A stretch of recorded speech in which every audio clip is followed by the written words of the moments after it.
Hey guys, Jordy here. I've got a new project that I just started that I want to take you guys through. It's a 1,200 square foot full interior remodel on a 2-bedroom condo. It's pretty dated, pretty old inside. We're going to give this place a facelift. So I'm going to show you guys step by step, start to finish, master bath remodel. Come on inside, I'll take you through the space, show you what we've got. So we've already started the demolition. We started ripping up the flooring. As you can see, we've still got, the popcorn ceilings. That stuff's gotta go. The kitchen, we gutted it. We're gonna put everything back in the same footprint, just new cabinets, new appliances, give it a nice facelift. All these windows are gonna get swapped out with nice new energy efficient windows. Flooring through here, same thing, scrape out the popcorn. Do that fireplace a little justice, give it a little makeover. It's looking pretty haggard. Work on this hallway. Takes you to our first bathroom. As you can see, we've got our walk-in tub that not too many people want anymore, so we're gonna rip that out and give them a standard bathtub. Regular shower conversion, new vanity, new toilet, new flooring, all that good stuff. And then that brings us back to our master suite. Full master bath remodel. I'm gonna take you through start to finish, how I would recommend that you guys go about doing one of these remodels. As you can see, we've got some pretty hideous cabinets, terrible countertop, very dated sinks, old mirror, all sorts of crap. We're gonna rip all of this out, take it down to the studs, rip up this flooring. Same thing, if you follow me over here, we've got our master bath shower. Take down the walls. We're gonna get this thing framed, hot mop, rough in new plumbing, float the walls for tile. We're gonna get this bathroom looking great. We're starting now with the demo, day one. Then we're gonna show you how we're gonna complete this bathroom and make a full transformation. 2,000 years later. All right guys, here we are, we're back in our bathroom. Demo complete. As you can see, everything's stripped down. We removed the flooring, the vanity, the medicine cabinets, the shower. We've removed all the plumbing fixtures. We've gotten everything out of here. We're down to the studs where we need studs, and we're ready for the next phase of our project. That's gonna be the rough phase. So what we're gonna do during the rough is we're gonna line out any type of electrical work that we wanna do, any plumbing updates or modifications that we wanna make, and we're also gonna line out any framing that needs to take place. So in our case today, what we've done is we've ripped out the existing vanity. We've got all of our plumbing exposed. It was really important. What we did was we shut off all the water before we came in here. We charged the system back up and we noticed, this happens a lot, especially in the remodel phase of your bathrooms. The angle stops are whole. They start to leak, which makes working on these in the future a mess. So what we recommend is we're in here, we're already gonna be doing plumbing work. It's a great idea. It's a perfect time to swap out these angle stops and put in some new angle stops. We got our drains sticking out. We're gonna tie in the new drains to our vanity once we install it. And the other thing that we're gonna do in here and highlight is the lighting. The lighting is terrible, it's dated. We've got nasty popcorn ceilings. We've got like a weird soffit, all kind of stuff going on. So we'll get all that stuff roughed in during the next phase. And then we're gonna follow into the toilet room or water closet portion where we've got the shower and the toilet. We do the same thing in here. So let me show you what's going on in here. We've removed all of our tile. Once we've taken the tile out, now we're down at our studs. Once we have this exposed, we are on to the next portion, which is going to be the rough plumbing and the rough framing to get this ready for waterproofing and eventually tile. First thing that we're gonna do is we're gonna remove this old shower valve. This thing's probably 25 years old. Anytime you open up these walls, same as your angle stops, replace this. Don't mess around with trying to reuse it. If you don't know how to do it, get a plumber out there. These are always going to be a problem in the future. We're going to cut this out. We're going to rough in the new shower valve. We're going to set the new shower head height. And the only other plumbing that we have going in here is the drain. So for our application, we're going to be doing a walk-in shower. So this shower drain needs to be replaced with a new drain. We're gonna make sure to center it on the footprint of our new shower. What we'll have to do is cut the floor open, expose the drain so that we can access the pipe, relocate the drain if needed to a new point in the plywood, and then we're gonna patch back the floor with a nice fresh new piece of plywood, making sure that it's all solid, no creaking, no big gaps. That's very important when we get to the waterproofing portion of this project. We can't have any gaps or any sagging or creaking in the floor because it's potential for cracking of the pan and future water damage. The next important thing that we have going on in the shower is what we call shower blocking.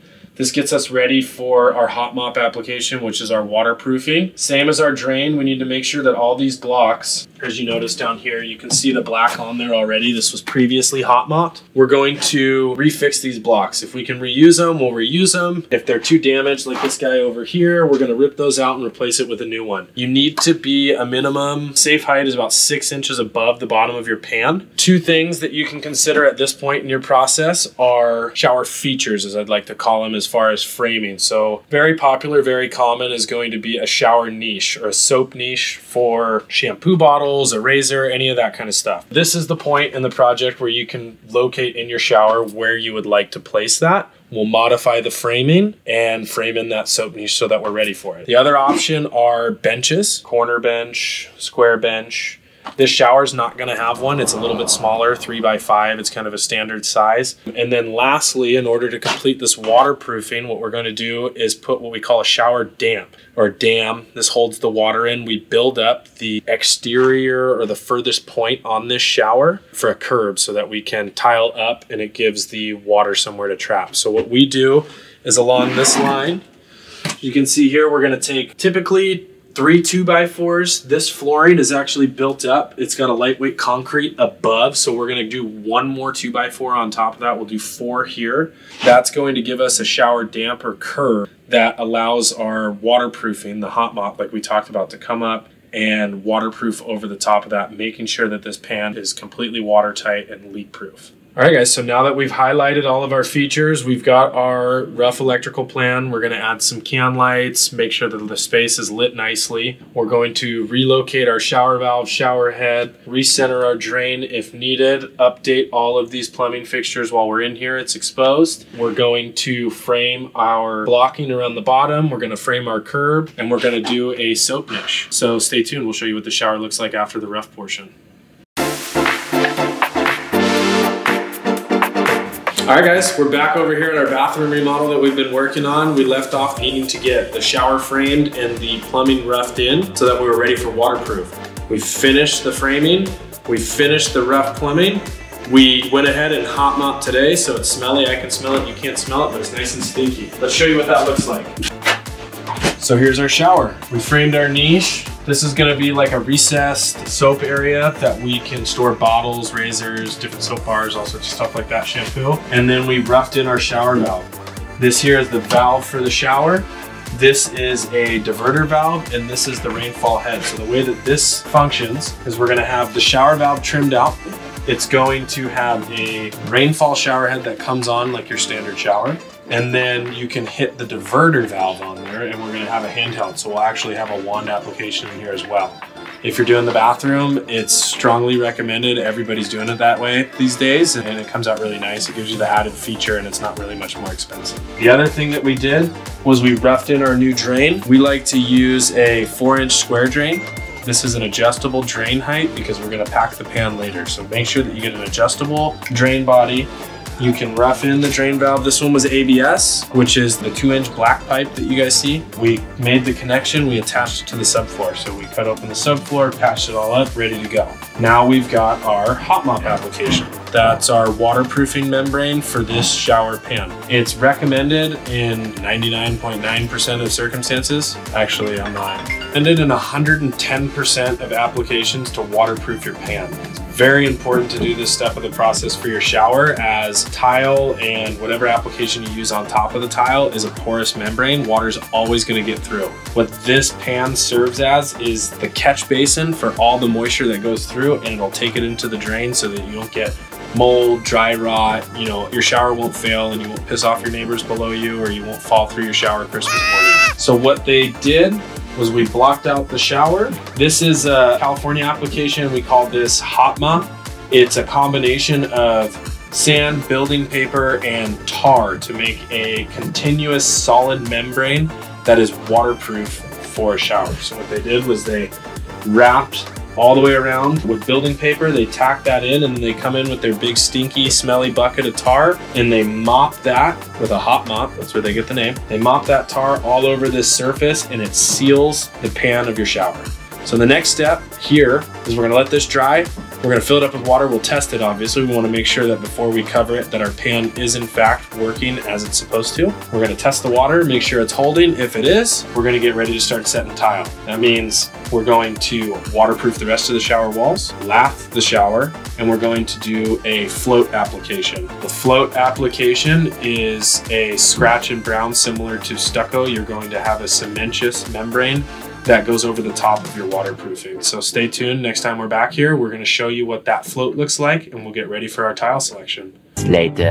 All right, guys, welcome back. As you can see, we've moved forward a little bit on our project. We've installed our vanities. We put on our rough top, put on our countertop material, and have our sinks in here ready to go. So now we're ready for the finish on this portion of the project. We're gonna install door hardware. We're gonna get the faucets put on, hook up the drains, make sure these vanities are all functioning. Real nice, got some pull-out drawers. As you can see inside, we got our plumbing roughed in, new angle stops, our new drain assembly, ready to get this thing in. Just need some paint in here and the finish and the trim, and we'll have our finishing touches. Let's go into the bathroom. Remember where we left off last time? We had our ref framing up. We brought our plumbing to where it needed to be. We set our shower valve, shower head. We had everything in that we wanted before we put the tile up so that we don't have to rip out anything later. So now let's show you what this finished product looks like. Looks pretty good. We got our tile up. For behind here, we have our waterproofing. That's our paper. Then we did our chicken wire, our lath material. We did a scratch and brown coat. So this stuff is set over cement. So it's one continuous membrane as opposed to a fiber cement board or a wonder board or one of those other materials. We've trimmed out our shower valves. We've hooked up all our accessories, our diverter. We went ahead and decided that we were gonna do a rainfall shower head. So we also added one of those to this shower. We're waiting for the downpipe and the shower fixture. Once that comes in, you'll see that at the end of this project. Here is our shower niche. This is what we framed in. We accounted for the size of the tile. I mean, everything came out really nice here. It looks really good. Matched up the backsplash with the floor of the shower. Our drains installed. This whole thing is perfectly waterproof. So our next step is going to be shower glass. We're going to get the shower glass installed, and then we're going to finish up the paint and some of the plumbing fixtures, and we'll take you in here when we're all done. So much later that the old narrator got tired of waiting and they had to hire a new one. Hi guys, we're back over here at our condo makeover. Our project is complete. I'm going to take you on a video walkthrough and show you some of the things that we've done, highlight a few of the details, and just give you guys the general experience of what we've accomplished here. So, painting's all done. We did all new sliders. Here's our kitchen. Kitchen all trimmed out. We got our cabinets installed. We got the hardware all in. Nice gold hardware. Touch faucet, cabinets all done.